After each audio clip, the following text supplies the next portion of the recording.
Welcome back, प्यारे बच्चों. Exams are coming, so let's quickly revise the chapter on water in a fun way, no tension at all.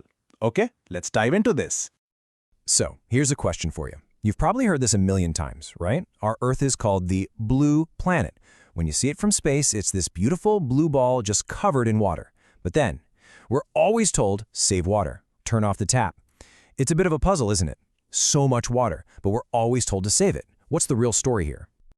Okay, look at this. This explains everything so simply. Imagine if all the water on Earth, all the oceans, all the seas could fit into this one big glass. Now look at that tiny little spoon next to it. The amount of fresh water that we can actually use for drinking, for growing our food, is only that much. Just one single spoon. Can you believe it? Yup, less than 1%. Think about that. That tiny little drop in the spoon, that's our treasure. It's more valuable than lakhs and lakhs of rupees, for sure. Every single drop is absolutely precious. All right, so let's get into our first section and see why this tiny amount of fresh water is so important for all of us. Well, the answer is pretty much everything. Life just stops without it. You need it to drink, obviously. The rice and dal that mommy makes for lunch, that needs water to grow. All the fish, the frogs, it's their home. And just think about your day, from the minute you wake up and brush your teeth. It's everywhere. Okay, but if we keep using this water, where does it come from? Does it just appear?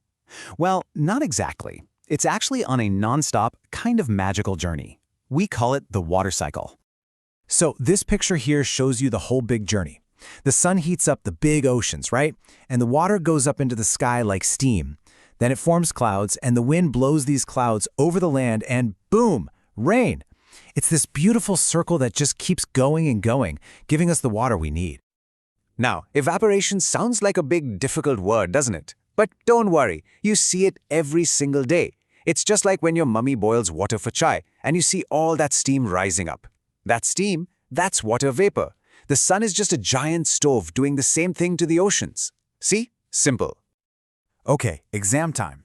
If you need to remember the water cycle, just remember these 3 easy-peasy steps. Step 1, evaporation. The sun turns water into vapor. Step 2, condensation. That vapor goes up, gets cool, and makes clouds. And step 3, precipitation. The clouds get too heavy, and the water falls back down as rain. Simple, right? Evaporation, condensation, precipitation. Got it? And you know what? You can actually do this yourself. It's a super cool experiment. Just put a little water in a plastic bag, seal it up, and leave it in the sun. You'll see the whole water cycle happening in that little bag. You'll see the water droplets form, just like rain. How cool is that? Okay, so the rain comes down. But have you ever wondered, where does it all go? You see a big puddle after it rains, and then a few hours later it's just gone. It's like a magic trick. Well, some of that water goes on a secret journey, deep underground. It's just like this picture here. When you water a plant, the soil just drinks it all up, right? The same thing happens with rain. It soaks deep into the ground through all the soil and rocks and gets stored down there. And this secret underground water, we call it groundwater. But wait a minute, what about in our cities? In villages, there's mud and soil everywhere. But here, we have all these concrete roads and buildings. Where does the rainwater go then?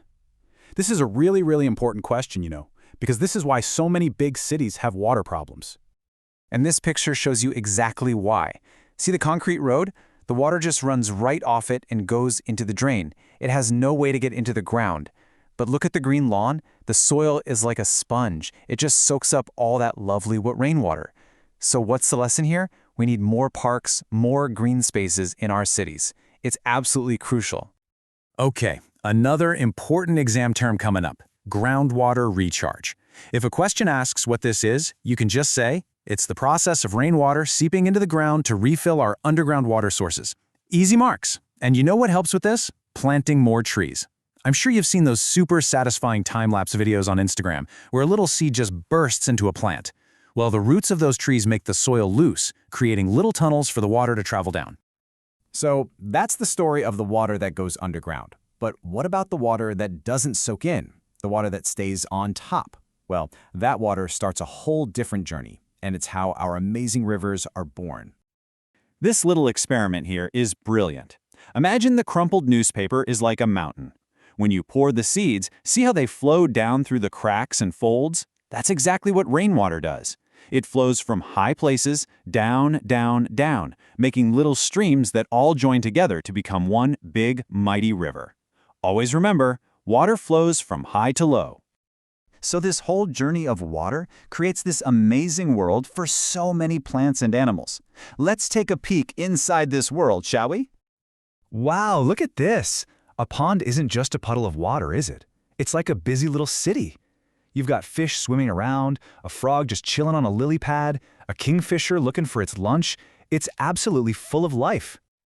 Now this is a very common exam question, bachon, about adaptation. How are animals made for living in water? It's simple, really. We have legs to walk, they have fins to swim. We have lungs to breathe air, fish have special gills to breathe right there in the water. They are perfectly designed for their home. And here are some of the superstars of the pond. You've got the dragonfly, zipping around like a tiny airplane. The pond heron, who stands so still, like a statue, waiting to catch a fish. Our beautiful national flower, the lotus. And of course, the water snake, a super swimmer. Each one has a special job to do.